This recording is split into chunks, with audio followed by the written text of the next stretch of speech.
Ito investigasyon pa lamang ng Kongreso at ng Senado kung saan wala pa namang kasong inihain o isinasampa.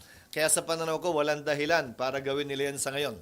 Kaugnay ng kanilang partisipasyon sa pagdinig, miyembro sila ng Senado at dapat nalalaman na rin nila yung papel na dapat nilang gampanan bilang miyembro ng Senado at bilang isa rin sa inaakusahan.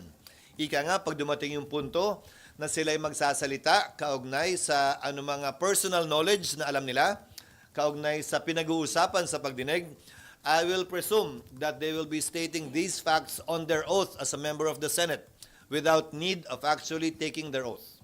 So, bibigyan sila ng chance to defend themselves sakali may allegation against them? Of course. Mabibigyan sila ng pagkakataong magtanong o hindi man mag-assert ng personal knowledge nila o nalalaman nila kaugnay sa bagay na ito. Marahil magandang pagkakataon din yan para mabigyan sila ng pagkakataon. Mabigay yung kanilang panig